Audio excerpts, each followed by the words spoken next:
Afghanistan, a land in Central Asia with rugged terrain and a long, painful history, is a place that has continuously endured turmoil and conflict. Although the United States withdrew its forces in 2021, Afghanistan remains unstable. Following the U.S. departure, the Taliban swiftly took control, raising hopes that peace might finally come. However, reality has proven far different. Stability remains elusive in a country that has been mired in war for nearly 50 years.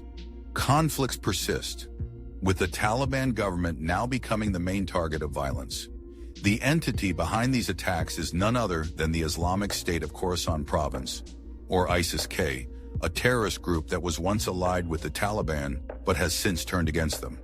The ongoing conflict in Afghanistan raises significant questions about the region's future and why a war-weary nation cannot achieve peace. Since the Taliban assumed power, ISIS-K has launched hundreds of attacks, targeting sites both inside and outside Afghanistan, including the Pakistani embassy in Kabul, and issuing threats against China over its treatment of Muslims in Xinjiang. The situation has grown even more tense with the U.S., showing a surprising willingness to assist the Taliban in their fight against ISIS-K, a step that was unthinkable given their past as bitter enemies. From providing air support to sharing intelligence, the U.S. and the Taliban now seem to share a common goal of curtailing ISIS-K's influence. However, this cooperation brings risks as the Taliban are striving to assert their legitimacy in the international arena, while dealing with threats from within. Afghanistan has long been a hub of trade and connection between the East and West, with a strategic location bordering Pakistan, Iran, Central Asia, and China. The country is also rich in natural resources, with valuable minerals like copper, iron, marble, coal, and many others. This not only enhances Afghanistan's geographic importance, but also adds to its strategic value. During the Cold War, Afghanistan served as a buffer between superpowers, a place where influence was contested between the communist bloc to the north and capitalist forces to the south. As a result, Afghanistan has become a battleground for power and international influence from early on, leading to a chain of prolonged conflicts across generations. After the Soviet Union withdrew in the late 1980s, Afghanistan descended into civil war among Islamic factions.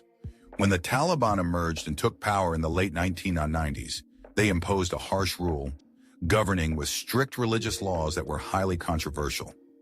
Then the events of September 11th prompted the U.S. to intervene, overthrowing the Taliban and establishing a new government. Yet even after nearly 2 decades of U.S. presence, the Taliban quickly returned following the withdrawal, re-establishing their government under the name the Islamic Emirate of Afghanistan. However, in this new phase of their rule, the Taliban are no longer pursuing a vision of global jihad as before, but instead focusing on building a stable state, emphasizing economic and social issues domestically. This shift in Taliban priorities has caused significant dissatisfaction among other extremist groups, especially ISIS-K. For ISIS-K, the Taliban have become insufficiently strict and have betrayed their original ideals. ISIS-K aims to restore the legendary land of Khorasan, spanning from Central Asia to Iran and Afghanistan, envisioning an empire that extends beyond borders from Afghanistan into Iran, Uzbekistan, Turkmenistan, Tajikistan, and even Pakistan. ISIS-K's expansionist vision poses a potential threat to the entire region. The Taliban's focus on administrative work and domestic infrastructure projects seems to indicate a desire to build Afghanistan as an independent nation, no longer a center for international jihad. This is a clear turning point, as Taliban officials are now not just warriors, but state administrators, responsible for public services and economic development. The Taliban are also seeking to cooperate with neighboring countries, including Pakistan, Iran, and China, to establish formal international relations and secure their legitimacy. Negotiations to recognize the Taliban as the legitimate government are underway, opening prospects for regional cooperation. Meanwhile, the rift between the Taliban and ISIS-K is not just a territorial dispute, but a profound conflict of religious and ideological views. The Taliban, stemming from the Deobandi tradition, a branch of Islam formed in India to resist British colonialism, believes believe that culture and tradition are the best ways to protect society from external threats. This view holds that a society needs a strong foundation in ethics and culture to fend off foreign influences, asserting that the strongest weapon in any conflict is not guns, but culture. Thus, the Taliban focus on preserving Afghanistan's traditional culture and customs rather than extending war beyond their borders. In contrast, ISIS-K follows Salafism, a more radical doctrine focused on establishing and expanding the Islamic Empire through warfare and conquest. The group believes that only through relentless fighting can they achieve the ideal of the caliphate, a unified global Islamic state. For ISIS-K, the Taliban have lost their legitimacy by becoming insufficiently strict and willing to cooperate with other nations. This has led to a deep rift between the two groups, with ISIS-K continuously launching attacks on the Taliban and other targets in Afghanistan, perpetuating violence across the country. Neighboring countries such as Pakistan and China are also directly affected by these conflicts. Pakistan has had to conduct airstrikes against ISIS-K within Afghanistan's borders due to its inability to persuade the Taliban to contain the group. ISIS-K has also attacked the Pakistani embassy, resulting in severe casualties. China, on the other hand, is both cooperating with the Taliban to exploit Afghanistan's mineral resources and facing the risk of being targeted by ISIS-K because of its treatment of Muslims in Xinjiang. In response, China and Pakistan have allied with the U.S. to support the Taliban in their fight against ISIS-K. Despite the support from major nations, the Taliban face numerous challenges as they cannot openly cooperate with the U.S. or China without triggering strong reactions from other domestic extremist factions. Caught between two fronts, the Taliban must cautiously balance their relations with external nations while preventing attacks from within. ISIS-K has escalated its attacks, with nearly 400 incidents over the past 20 months, most notably the suicide bombing at Kabul airport in 2021 that killed 183 people. With this complex situation, Afghanistan remains trapped in a cycle of violence and war. ISIS-K continues its guerrilla warfare, expanding its influence by recruiting young fighters from surrounding areas, particularly from India, Pakistan, and Central Asia. These recruitment efforts aim not only to strengthen ISIS-K's forces, but also to revive the Khorasan ideal within other Muslim communities, building a force strong enough to challenge the entire Taliban regime. This raises the risk of prolonged warfare, placing Central and South Asia in a state of perpetual instability. ISIS-K's expansion further exacerbates Afghanistan's security situation and raises concerns among neighboring countries. Facing this reality, the Taliban administration is forced to take stronger action.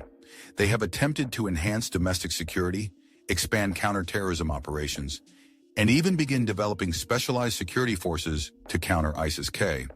However, the Taliban's lack of administrative experience and financial resources limits their ability to protect the nation from attacks. Of the growing influence of many Afghan citizens, already wary of war, must continue to live in anxiety due to the increasing threat of terrorism.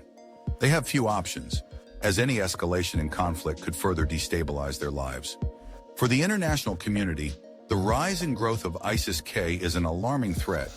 Should ISIS-K extend its influence beyond Afghanistan's borders, not only Central Asia, but the entire world could be affected. Nations like the U.S. and Western powers, having experienced the impacts of Middle Eastern terrorist organizations in the early 21st century, are well aware of this threat. Therefore, many countries are considering closer cooperation with the Taliban, even if this risks ethical and human rights dilemmas. To maintain regional stability, nations may at times have to prioritize their national interests over ethical standards. Another major issue is the involvement of non-governmental organizations in international aid. Given the current conflict, humanitarian efforts in Afghanistan face immense difficulties. Many organizations have had to leave the country or scale back operations due to security concerns and challenges in aid distribution. This puts additional pressure on the Taliban, who must manage food crises and healthcare shortages within Afghanistan. The suspension of international humanitarian aid places Afghanistan at risk of a severe humanitarian crisis, directly affecting millions, especially as the harsh winter approaches. Despite efforts to stabilize the situation Afghanistan faces many daunting challenges. Neighboring countries like Pakistan, Iran, China, and Russia must also grapple with a complex scenario, as instability in Afghanistan could lead to refugee waves, disrupt trade, and even threaten their national security. These nations have vested interests in maintaining stability in Afghanistan, but are hesitant to intervene too deeply to avoid being drawn into prolonged conflicts, as the U.S. experienced over the past 2 decades. In conclusion, the story of Afghanistan and its internal conflicts is not merely an issue for the nation alone, but a matter of regional and international security. As the Taliban struggle to retain power amid ISIS-K's attacks, the world cannot stand idle. Afghanistan needs international support, not only financially, but also politically, to build a sustainable peace. Major countries must also adopt a comprehensive strategy, cooperating with regional states to counter ISIS-K and prevent the spread of violence. However, the road to peace for Afghanistan remains long and fraught with difficulties, with simmering tensions and fragile hopes among its people for a peaceful future. Whether Afghanistan can achieve stability and development or continue as a hotspot of conflict and violence, only time will tell.